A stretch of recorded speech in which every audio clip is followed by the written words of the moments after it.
Europe Matin, Patrick Cohen. Voici le journal de Jean-Philippe Ballas. Bonjour Jean-Philippe. Bonjour Patrick, bonjour à tous.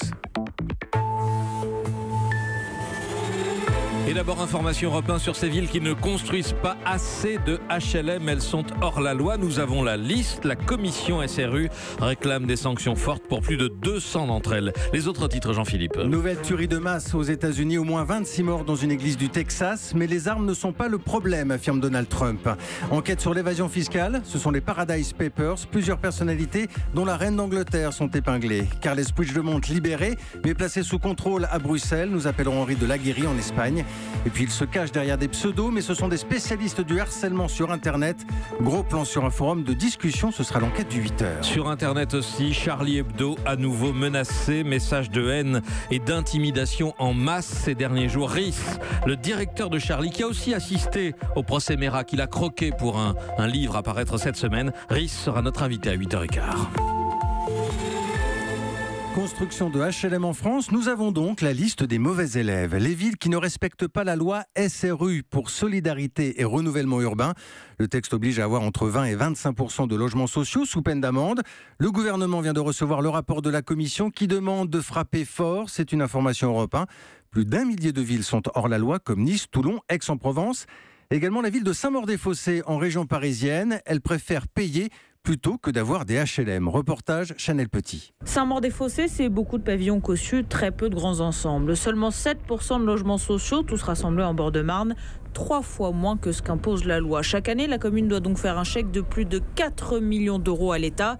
Et les Saint-Mauriens des quartiers aisés l'assument. Ils sont prêts à payer plus d'impôts pour ne pas voir d'HLM dans leur ville. C'est là un peu les populations qui sont marginalisées. Ils mettent pas la crème dans les HLM. Saint-Maur, ça reste un site privilégié. C'est égoïste de dire ça, mais moi j'ai très peur que ça change. De l'autre côté de la ville, les habitants des quartiers défavorisés serrent les dents. Avec parfois un SMIC seulement pour 4 personnes, beaucoup de familles pourraient prétendre à un logement social. S'il y a aussi peu de HLM, d'après Youssef, c'est tout simplement parce que la mairie de Saint-Maur ne veut pas de pauvres. Qui dit HLM dit, entre guillemets, je vais dire racaille, sauf que la plupart des personnes ne sont pas des racailles. Vous avez 10 personnes qui vont faire tout et n'importe quoi et des conneries de droit commun, et au final, vous vous retrouvez en fait à stigmatiser toute une population. Augmentation drastique de l'amende ou non, le maire de la ville, Sylvain Berrios, ne compte pas construire plus de HLM, il l'assure. Saint-Maur n'a pas la place. Chanel Petit.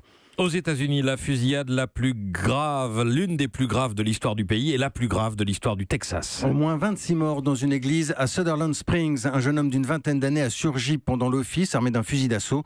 Conférence de presse tout à l'heure des autorités locales. Le suspect était habillé tout en noir. Il a traversé la rue et il a commencé à tirer. Il est entré dans l'église et il a continué à tirer. Quand il en est ressorti, un habitant du voisinage l'a attaqué avec son fusil. Le suspect a dû lâcher son arme et il s'est enfui. Ce citoyen l'a poursuivi. Un peu plus tard, le suspect a été retrouvé mort dans sa voiture. On ne sait pas encore s'il s'est suicidé ou s'il a été touché par cet habitant. Et nous sommes maintenant en ligne avec notre correspondant aux États-Unis, Xavier Yvon. Le tireur a donc été retrouvé mort. Qu'est-ce que l'on sait de lui ce matin ?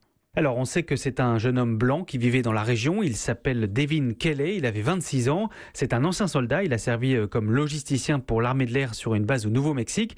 Et c'est là qu'il a été jugé par un tribunal militaire pour agression sur sa femme et leur enfant. C'était il y a 5 ans. Devin Kelley avait alors passé 12 mois en détention. Et puis, il avait été renvoyé par l'armée pour mauvaise conduite. La semaine dernière, il avait posté sur Internet une photo admirative d'un fusil d'assaut, le même que celui qu'il a utilisé hier. Un modèle très populaire aux États-Unis, un dérivé de l'arme de service des militaires américains. Pour l'heure, la piste terroriste semble écartée par les enquêteurs qui cherchent à comprendre les motivations de Devin Kelley. Ils ont fouillé sa maison située à une 50aine de kilomètres de l'église où il a commis son carnage. Notre correspondant Xavier Yvon, tuerie effrayante pour Donald Trump, mais les armes ne sont pas le problème, affirme le président actuellement en tournée en Asie. Il évoque la santé mentale du tireur. Europe 1, il est 8h04. À Bruxelles, Carles Puigdemont a été remis en liberté tard hier soir avec 4 de ses conseillers. Il est placé sous contrôle, interdiction donc de quitter le territoire. Madrid avait lancé un mandat d'arrêt européen, mais l'extradition pourrait prendre plusieurs semaines. En direct avec nous, notre correspondant en Espagne, Henri de Laguérie. Henri, Puigdemont joue la montre. Est-ce qu'on peut dire qu'il a réussi son coup finalement hier soir ? Eh bien oui, car tout d'abord, il ne va pas en prison. C'est ce qu'il cherchait à éviter en se réfugiant en Belgique lundi dernier, 2 jours après avoir proclamé l'indépendance. Et surtout, depuis Bruxelles, il peut continuer à bénéficier d'une tribune et faire pression auprès de l'Union européenne pour espérer une médiation, même si cela semble très compliqué. Les États membres se sont tous rangés derrière Madrid. En tout cas, Puigdemont pourra faire parler de lui pendant encore plusieurs semaines. Si l'on prend en compte tous les recours possibles, la procédure pourrait durer jusqu'à 100 jours avant son retour en Espagne. Son contrôle judiciaire est d'ailleurs assez souple. Il n'a pas le droit de quitter la Belgique, vous l'avez dit, mais, et c'est très important, il peut finalement parler aux médias et s'exprimer publiquement. Il l'a dit vendredi, il est prêt à se présenter aux élections. On attend désormais la réponse de son camp. Les 3 formations indépendantistes ne sont pas sûres de vouloir une liste unitaire. En tout cas, à 1 mois et demi de ces élections, des sondages publiés ce matin indiquent que les indépendantistes pourraient perdre leur majorité absolue. Henri Delaguéry, correspondant d'Europe 1 en Espagne. Attention, les forains sont en colère. Le blocage de la région parisienne a commencé sur l'A13, notamment 40 camions de forains roulent en opération escargot, 15 km de bouchons, sur l'A4 aussi des ralentissements.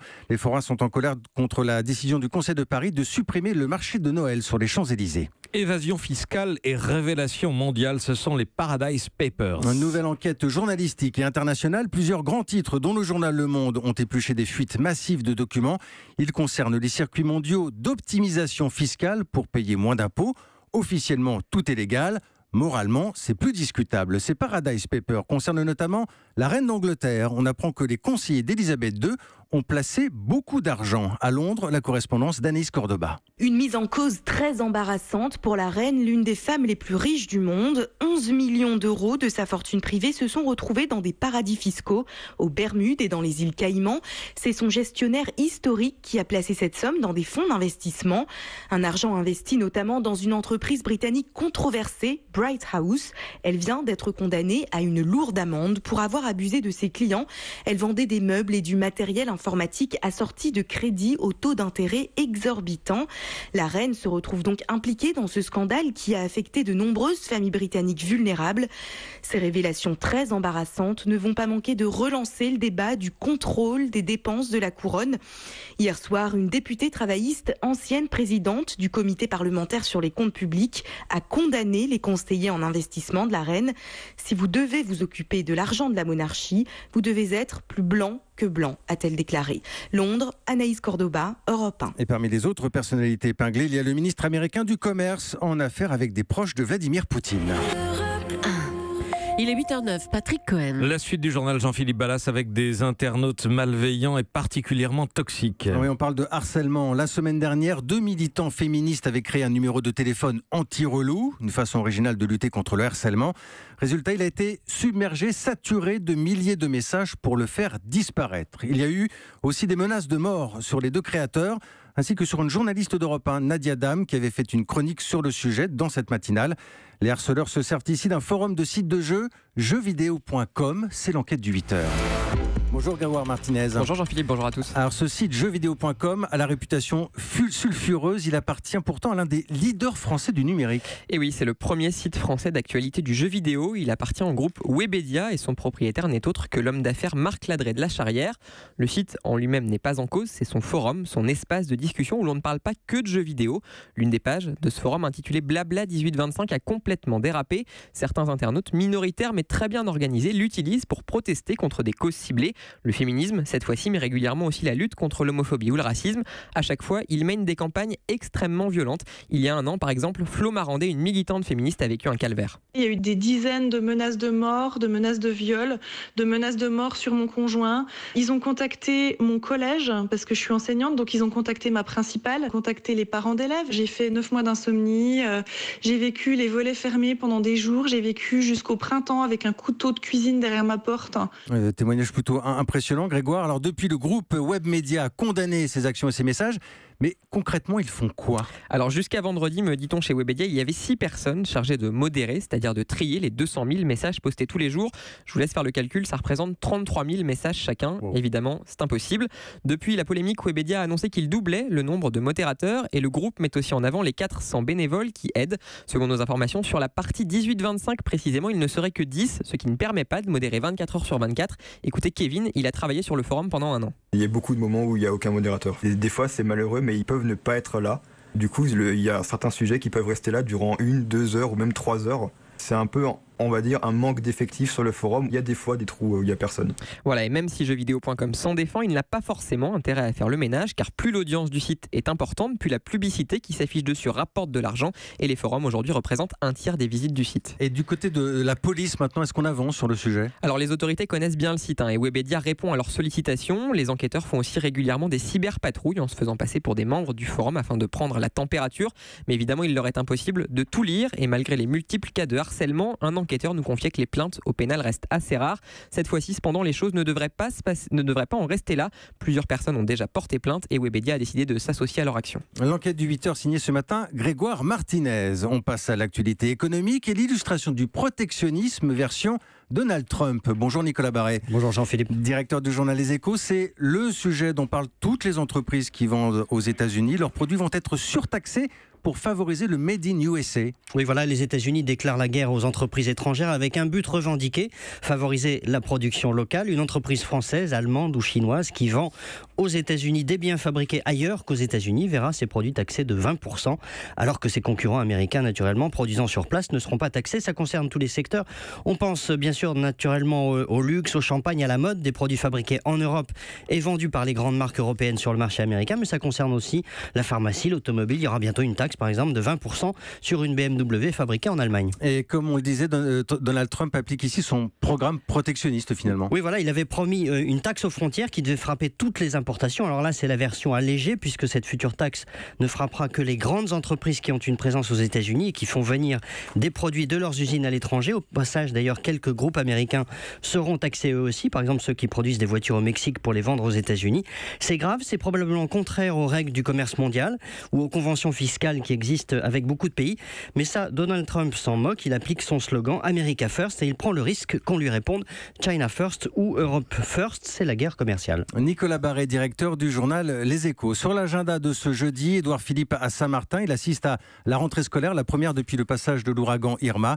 Et puis le Goncourt 2017, lauréat connu à la mi-journée. Du football et un derby sous haute tension hier soir dans le chaudron de Saint-Etienne. Victoire écrasante de Lyon 5-0. Mais des interruptions aussi, débordements des supporters mécontents stéphanois. Merci, c'était Jean-Philippe Ballas pour le journal. Europe 1.